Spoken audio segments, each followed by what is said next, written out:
ئەم کاتتان باش بەڕێزان من کاردۆ کەمال گەشتێکی هەواڵ و شۆڤاوریەکانتان پێشکەش دەکەم و سەرەتاش سەردیار.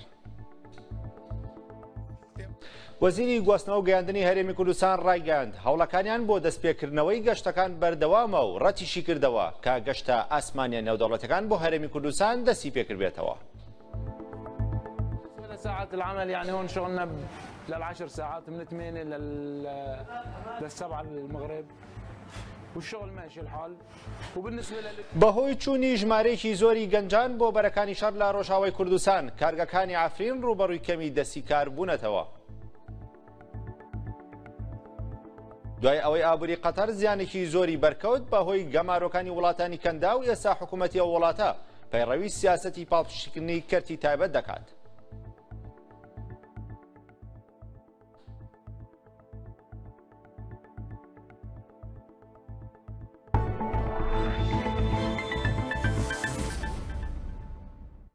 وەزیری گواستنەوە و گەیاندنی هەرێمی کوردستان ڕەتی کردەوە کە گەشتە ئاسمانی نێودەوڵەتەکان بۆ هەرێمی کوردستان دەستی پێکردبێتەوە و گوتیشی هەوڵەکانمان بۆ دەستپێکردنەوەی گەشتەکان بەردەوامە بەڵام تاوەکو ئێستا ڕاگیراون.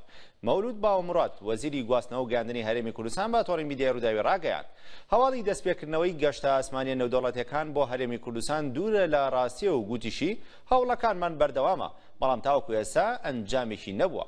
وەزیری گواستنەوە و گەیاندنی هەرێمی کوردستان ئەوەشی خستە ڕوو کە گەشتە ئاسمانیان نێوخۆیەکان بەردەوامن.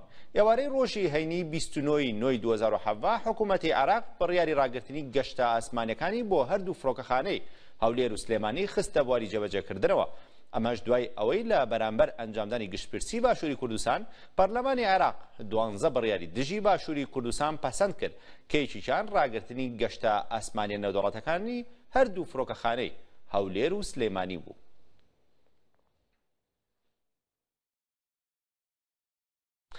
تەلارفایق بەڕێوەبەری فڕۆکەخانەی نێودەوڵەتی هەولێر ڕەتی دەکاتەوە کە گەشتە ئاسمانیەکان لە فڕۆکەخانەی هەولێر دەستی پێکردبێتەوە.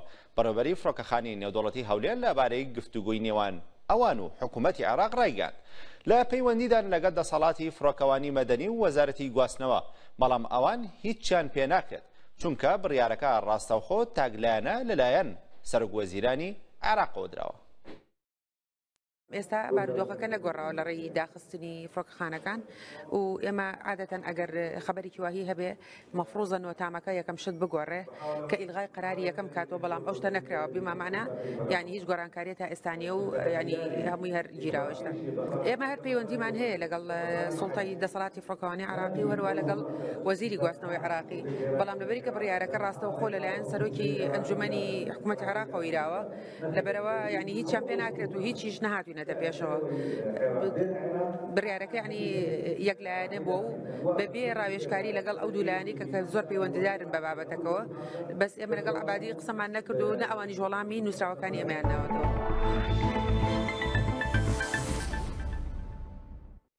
بەهۆی ئەوەی کە لە ساڵی 2015دا بەڕێوەبەرایەتی خۆسەر دەستی بە جێبەجێکردنی یاسای لەشکری کرد و زۆربەی گەنجەکانی عەفرین ڕۆشتن بۆ بەرەکانی شەڕ و بەشێکیشان بوونە پەنابەر لە وڵاتانی ئەوروپا. ئێستا خاوەن کارگەکان ڕوبەڕووی کێشەی کەمبوونی کرێکار بوونەتەوە لە هەمان کاتە بربەستیان بۆ دروست بووە لە بەردەم هەناردەکردنی بەرهەمی کارگەکانیان. خودیên kargehên cilûbergan li bajarê Efrînê gazinan ji kêmbûna karkeran dikin. Di hema demê de gazinan ji girtina rêyên şandina kelûperên xwe ji bo deverên din jî dikin. انتقلنا من حلب بالعام 2013 يعني حوالي شي 4 سنوات ونص. ام ji sala 2013 de ji ber şer ji Helebê hatin Efrînê. Me kargehek li vê derê saz kir. Kar li vê derê gelekî baş birê ket. Lê ji ber kêmbûna karkeran di dema dawî de berhem gelekî kêm bûye. Me rojane 2000 taxim ji berhemê giştî ji dest daye. Tevî kêmbûna karkeran di nav kargehên cilûbergên Efrînê lê kar birê ve diçe. Karkerên di nava kargehan de ji rewşa kar xweşin. شغلون تقطيع يعني تفصيل بنطلون جنس والليدي ام li vê derê cilûbergên zarokan dibirin û dipîvin û li kargehên din wan didrûn. Em rojane 10 dem ji mêran kar dikin. Kirêya me jî baş e. Em di navbera 25 heta 30,000 lîreyên Sûrî werdigirin. Li gor çavdêrên xwe cihî ji ber rêveberiya Xweser yasaya leşkeriya neçar di sala 2015 de xist warê praktîkê vêyekê hişt ku piraniya xortan ber bi welatên derdorê û Ewropayê ve koçber bibin. Di hema demê de şerê di navbera Hesedê û Daişê û grûpên çekdar de bandora xwe ya nerênî li ser rewşa kar û bazarê li Efrînê sepand. Loloxan Rûdaw. هەر لە ڕۆژاوەدا دەمێنینەوە بە هاوکاری بەڕێوەبەرەتی خۆسەر لە جزیرەی ڕۆژاوای کوردستان جارێکی دیکە ناناوخانی ئۆتۆماتیکی لە شارۆچکەی تلەبراکی حەسەکە کەوتەوە کار. ناناوخانەی تلەبراک لە ساڵی 2013دا ڕوبەڕووی هێرشی داعش بووەوە. دوای دەرکردنی داعشیش لە شارۆچکەکە جارێکی دیکە ناناوخانەکە کەوتەوە سەرکار و ڕۆژانە 6 تۆن نان بەرهەم دەهێنێت. ئەم قەبارەش بەشی تلەبراک و گوندەکانی دەوروبەریەکات. Rêveberiya Xweser li Cezîra Rojavayê Kurdistanê firneya otomatîk li bajarokê Tilbraka Hesekê çalak kir. Ew firneya ku ji sala 2013 ve rastî êrişên Daişê û grûpên çekdar hatibû. Niha firneya Tilbraka otomatîk rojane 6 ton nan lê dixîne. Ew tebabê nan têra bajarok û hinek gundên derdorê dike. بفضل الله تعالى وبفضل جهود الرفاق بالمنطقة. سپاس خودێرە بە ئالیکاریە هەواڵان و ئەنجومەنا تلبراکê firneya Tilbirakê dest bi karê xwe kir. Niha firne 6 ton nan lê dixîne. Di rojên dahatî de firne wê 13 ton nan lê bixe. Da ku têra hemû deverê bike. Bi vê yekê wê pirsgirêkên nan li deverê bi dawî bibin. Xelkê bajarokê Tilbrakê ku 40 kilometreyan li bakurê Rojhilatê Hesekê dikeve ji ber ji karketina firneya otomatîk neçar dibûn nanê xwe ji bajarê Hesekê peyda bikin.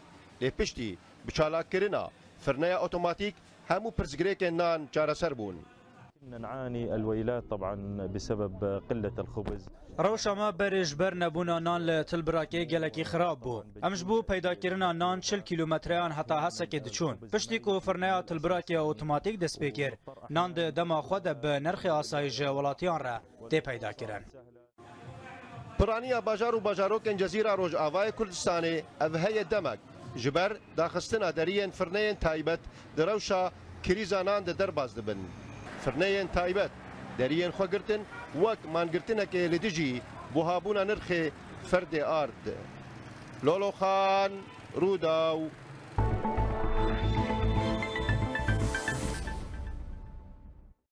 ئەم ساڵ باهۆزەکان تەنیان بە ئەمریکا هەڵچنی و زیانی گەوریان بە ئابووری وڵاتە گەیاند. دوایین باهۆزیش باهۆزی نێتە کە سەدا 92 کوی بەرهەمی نەوتی کەنارەکانی کەنداوی مەکسیکی لە ئەمریکا کەم کردەوە.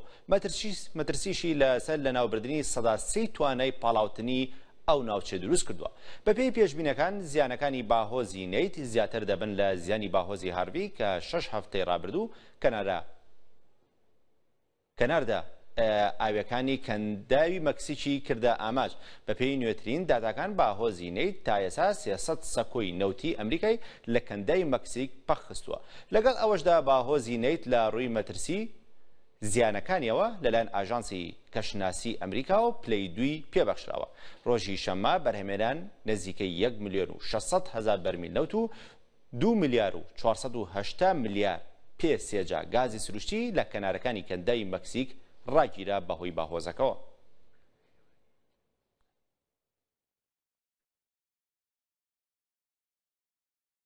دوای ئەوەی ئابووری قەتەر بەهۆی گەمارۆکانەوە زیانێکی زۆری بەرکەوت حکوومەتی قەتەر بڕیاریدا چەندین ڕێوشۆن بۆ پاڵپشتیکردنی کەرتی تایبەت بگرێتە بەر.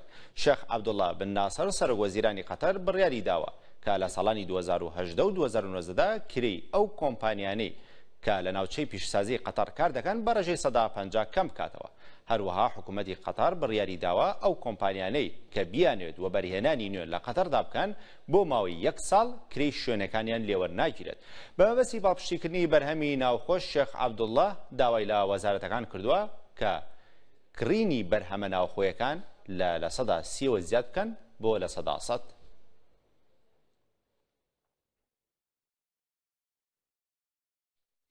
تا تێت کێشەی ڤەنزوێلا قوڵتر دەبێتەوە لە ماوەکانی ڕابردوودا چەندین جار خەڵکی ئەو وڵاتە لەبەر نەبوونی خۆراک و دەرمان خۆپیشاندانی گەورەیان ئەنجامدا.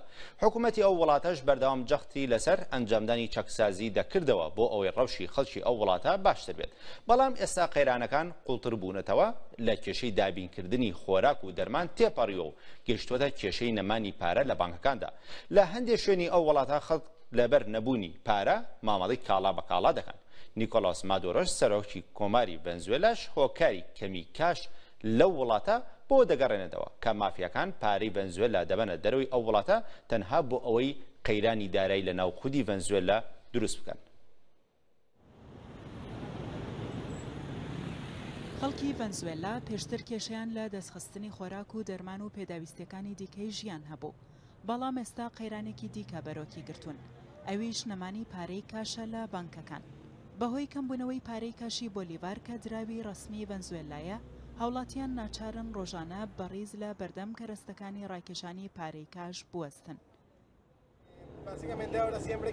دەنگۆ هەیە کەرەستەکانی ڕاکێشانی پارەی کاش لە بانکێکی وەها گەورە کە بە یەکەم یان دووەم بانکی ئەم وڵاتە ئەژمار دەکرێت پارەیان تێدا نەماوە.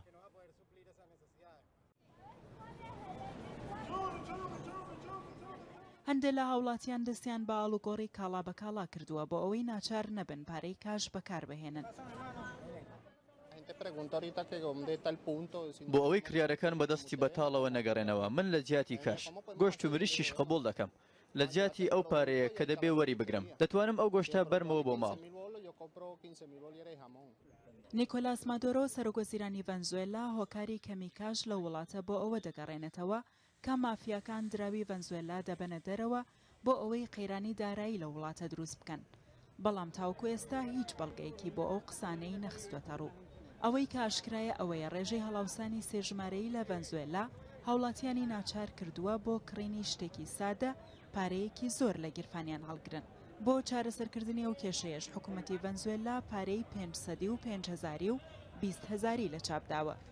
گەورەترین پارەی وڵاتە بەهاکەی نزیکەی $2. لەگەڵ ئەوەشدا ئێستا ئەو پارە گەورانی کە بە زۆری لە ئەمریکا چاپ دەکرێن لە بازاڕ و بانکەکاندا بە خێرایی نامێنێت. لە سەرەتای ئەمساڵ $1 بەرامبەر بوو بە 4578 بۆلیڤار. بەڵام لەم مانگەدا بەهای دۆلار بەرز بووەتەوە بۆ 29170 بۆلیڤار. شرۆڤەکاران پێیان وایە ڕێژەی هەڵاوسان لە ڤەنزوێلا ئەمساڵ بە ڕێژەی 100,000 بەرز دەبێتەوە. خواست بۆ پارەی کاش لە 200ەوە بەرز بۆتەوە بۆ 400. بەڵام بانکی ناوەندی ڤەنزوێلا ساڵ لە دوای ساڵ زیاتر جێماوە لە خستنەڕووی پارە هاوتەریب لەگەڵ بەرزبوونەوەی ڕێژەی هەڵاوسان لەبەرەوەی ئەم کێشەیە دروست بووە. بانکی ناوەندی ڤەنزوێلا تا کۆتایی مانگی 849 ملیۆن پارەی جیاوازی بۆلیڤاری خستوەتە ڕوو. هەرچەندە ئەوە 3 هێندەی ئەو بڕەیەکە ساڵانی ڕابردوو خستوێتە ڕوو. بەڵام ئەو بڕای هێشتا هاوتەریب نییە لەگەڵ ئەو بەرزبوونەوەیە کە لە ڕێژەی هەڵاوسان دروست بووە. حکوومەتی ئیسپانیا بڕیارێکی نوێی دەرکرد سەبارەت بە کاری کۆمپانیەکان. بەپێی بڕیارەکەی حکوومەتی ئیسپانیا ئاسانکاری بۆ کۆمپانیەکان دەکات کە ئۆفیسی سەرەکیان لە بەرسلۆنەوە بگوازنەوە بۆ شارەکانی دیکەی وڵاتە. پێشتر بۆ گواستنەوەی نووسینگەی سەرەکی پێویست بوو کۆمپانیەکان ڕەزامەندی خاوەن پشکەکان بەدەست بهێنن. بەڵام لە بڕیارە نوێیەکەی حکوومەتی ئیسپانیا لەوە بەدواوە پێویست بە ڕەزامەندی پشکداران ناکات بۆی کۆمپانیەکان نووسینگەی سەرەکی خۆیان لە کەتەلۆنیا بگوازنەوە. لە دوای گشتپرسەکەی کەتەلۆنیا هەندێک لە کۆمپانیا و بانکەکان کە نووسینگەی سەرەکیان لە بارسلۆنا بوو ڕایانگەیاند کە کار دەکەن بۆ ئەوەی لقی سەرەکیان بگوازنەوە بۆ شارەکانی دیکەی ئیسپانیا. کاکسا بانک یەکێکە لە گەورەترین بانکەکانی کەتەلۆنیا بڕیاری داوە نووسینگەی خۆی لە بارسلۆنا بگوازێتەوە بۆ ڤالنسیا. بانکی سبایدلیش بە هەمان شێوە بڕیاری داوە نووسینگەی سەرەکی خۆی بگوازێتەوە بۆ شارەکانی دیکەی ئیسپانیا.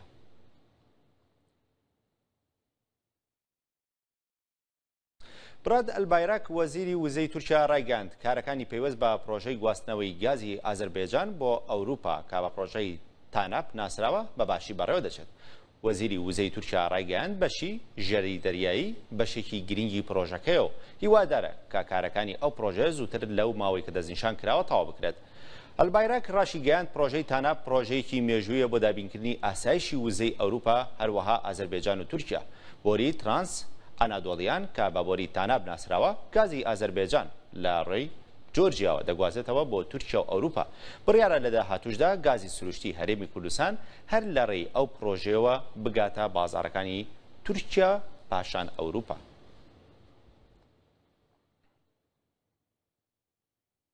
دوای بڵاوبوونەوەی ئامارەکانی پەیوەست بە کەرتیکاری ئەمریکا بەهای دۆلاری ئەمریکی لە بەرامبەر سەرجەم دراوە سەرچەکان و لیری تورکی بەرزبوونەوەی تۆمار کرد. لە کۆتا مامەڵەکانی بازاڕە دارایەکان لە ڕۆژی هەینیدا بەهای هەر دۆلارێک لە بەرامبەر 3 لیرە و 60 قڕۆش مامەڵەی دەکرد. ئەوەش بە بەرزترین ئاستی دۆلاری ئەمریکی لە بەرامبەر لیری تورکی دادەنرێت لە مانگی تەموزی ئەم ساڵ بەدواوە. لەلایەکی دیکەوە بەپێی ئامارەکانی وەزارەتی بازرگانی ئەمریکا خواست لەسەر کاڵا ئەمریکەکان لە مانگی 8دا زیاتر بووە لە ئاستی پێشبینی کراو. ئەوەش بۆ هۆکاری بەرزبوونەوەی بەهای دۆلاری ئەمریکی لە بازاڕە دارایەکاندا.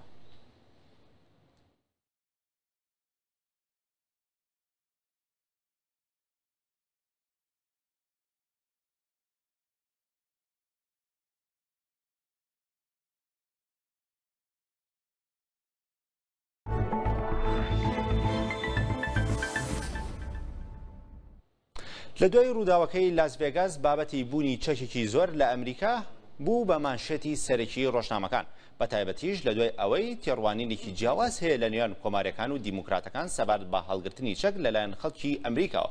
بەشێک لە خەڵکی ئەمریکا وای دەبینن کە هەڵگرتنی چەک پەیوەندی بە ئازادی تاکە کەسەوە هەیە.